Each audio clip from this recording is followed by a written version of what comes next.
आज टूनी चिड़िया के घर खुशी का माहौल था क्योंकि आज टूनी की बेटी की शादी थी।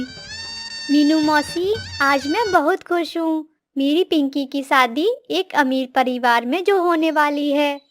बेटी, चिड़ापंची स्वभाव का अच्छा होना चाहिए जो हमारी पिंकी को हमेशा खुश रखे। हाँ मीनू मौसी, गौरी ने ये रिश्ता कराया है। बता रही थी चिड़ापंची बहुत दयालु हैं और स्वभाव के तो बहुत ही अच्छे हैं। और क्या चाहिए मुझे। ऐसे बातें करते हुए दोनों घर के कामों में व्यस्त थी क्योंकि बारात तो कुछ ही पलों में टूनी के घर पहुंचने ही वाली थी। पिंकी, आप तैयार हो गई हो? बारात किसी भी समय आती ही होगी। फिर पिंकी चिड़िया अपना चेहरा टूनी चिड़िया की तरफ करती है। टूनी चिड़िया तो अपनी बेटी को देखते ही रह जाती है क्योंकि वो दुल्हन के रूप में बहुत ही सुंदर लग रही थी। टूनी चिड़िया उसे अपनी आँख से नज़र का टीका लगाती है। मेरी बिटिया, ना जाने तू इतनी बड़ी क्यों हो गई जो आज मुझे अकेला छोड़कर जाने ही वाली है। अरे टूनी बेटी, तू ये कैसी बातें करती है? तू भी तो मुझे छोड़कर आई थी। संसार की हर बेटी को अपना घर छोड़कर जाना ही होता है। अरे रे, आप ये किन बातों में लग गई हो? बारात दरवाजे पे स्वागत के लिए खड़ी है। हाँ मीनू मौसी, जल्दी चलो। और हाँ पिंकी बेटी, जब तुम्हें बुलाया जाए तभी बाहर आना। वो सब जल्दी जल्दी बारात के स्वागत के लिए बाहर चले जाते हैं। पिंकी तो झट से दरवाज़ा बंद करती है और सोनू चिड़े को फ़ोन लगाती है। देखिए सोनू जी, मेरी बारात दरवाजे पर खड़ी है और सब बहुत खुश हैं। मैं नहीं आ सकती, आप किसी दूसरी चिड़िया से शादी कर लेना। मेरा इंतज़ार ना करें, मैं अपनी मम्मा को छोड़कर नहीं आ सकती। पिंकी, ये तुम अचानक से कैसी बातें करने लगी?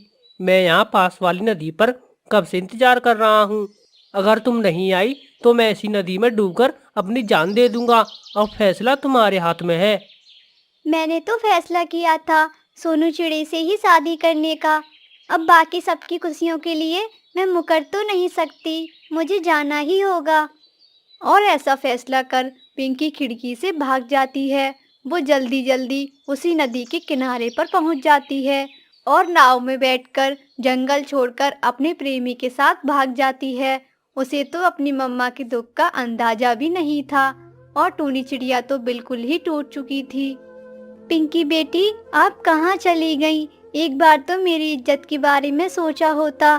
तुम्हारी माँ पर क्या बीतेगी। और मैंने तो पिंकी से खुद पूछा था, आप ये शादी किसी जबरदस्ती से तो नहीं कर रही? मैं आपको पसंद तो हूँ ना? अब क्या मतलब इन सब बातों का? नाक तो वो हमारी भी कटा गई।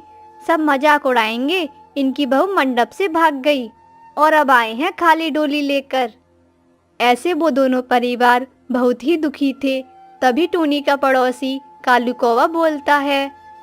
देखे बहन जी, अब टूनी चिड़िया की नाक तो कट ही गई है, लेकिन तुम्हारा कुछ नहीं बिगड़ा। मेरे दोस्त चिड़े की एक बेटी है जो शादी के लायक है और बेचारी थोड़ी काली है। तुम कहो तो मैं उसे बुला दूं? अरे कालू, आप जाएं और बुला कर लाएं। सावली है तो क्या हुआ, उस गोरी चिट्टी पिंकी की तरह नहीं जो अपना दूल्हा मंडप में छोड़कर भाग गई। गौरी, आप ठीक कहती हो। कम से कम बहू लेकर तो जाएंगे। खाली डोली ले जाने से तो बेहतर होगा। हम काले रंग की ही बहू ले जाएंगे। गोरे रंग की तो वो बेशरम पिंकी ही बहुत थी। और वहाँ पर मौजूद सभी पंछी पिंकी चिड़िया के बारे में भला बुरा बोल रहे थे। टूनी चिड़िया तो खामोश खड़ी थी, उसके पैरों में जान ही नहीं रही थी। सब पंछी अपने अपने घरों को चले जाते हैं। पिंकी बेटी, आप तो मुझे कहीं का भी नहीं छोड़ के गई। ये दिन मेरी जिंदगी का सबसे बुरा दिन है। इससे अच्छा तो आप पैदा ही नहीं होते, आप मर ही जाती, या फिर मैं ही मर जाती। कम से कम ये दिन तो नहीं देखना पड़ता। टूनी बेटी, संभालो अपने आप को। जो होना था वो तो हो गया। इस सब में तो तेरी कोई गलती नहीं। अब तू चल, कुछ दिनों के लिए मेरे साथ चल। अकेले तेरा मन नहीं लगेगा। और ऐसे मीनू मौसी उसे अपने जंगल ले जाती हैं। इधर 2 दिन के सफर के बाद पिंकी सोनू चिड़े के घर पर पहुंच जाती है। पिंकी, मेरा घर यही है, तुम्हें अच्छा तो लगा ना? घर तो घर होता है, फिर अच्छा लगने का क्या मतलब? बस घर में रहने वालों के बीच प्यार होना चाहिए। ऐसे बोलकर पिंकी घोंसले में बैठी ही थी कि तभी सोनू चिड़े की माँ घर के अंदर आ जाती है। सोनू उसे पिंकी के बारे में सब बता देता है। बेटे, क्या जाती है इस चिड़िया की? सोनू चिड़ा जैसे ही पिंकी चिड़िया की जाति बताता है, उसकी मम्मा तो आग बबूला हो जाती हैं और वो पिंकी को भला बुरा बोलने लगती हैं। तूने सोच भी कैसे लिया? मैं इस छोटी जाति वाली को अपने घर की बहू बनाऊंगी और तू अभी तक यहाँ रुकी है। चल मेरे घर से बाहर निकल जा। और सोनू चिड़ा तो खामोश खड़ा था। उसकी मम्मा पिंकी को बार बार बाहर निकलने का बोले ही जा रही थी। सोनू जी, आप कुछ बोलते क्यों नहीं? हम तो शादी करने वाले हैं, अपनी मम्मा को बोलो ना। हाँ, तो अभी तक शादी की तो नहीं ना, करने ही वाले थे।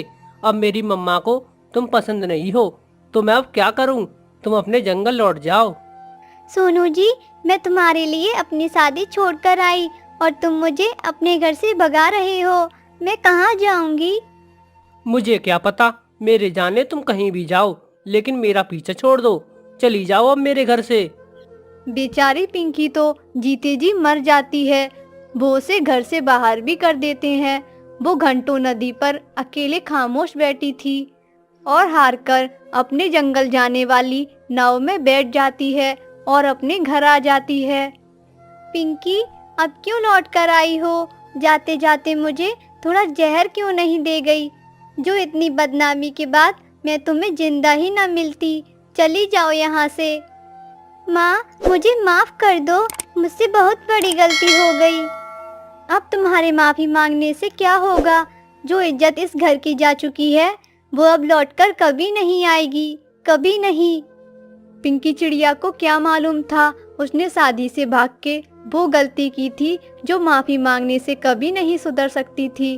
तो मेरे प्यारे दोस्तों, इस कहानी से हमें यह सीख मिलती है, ऐसा कोई काम ना करें जिससे आपके मम्मा पापा की नज़र शर्म से नीचे झुक जाए। आपका धन्यवाद।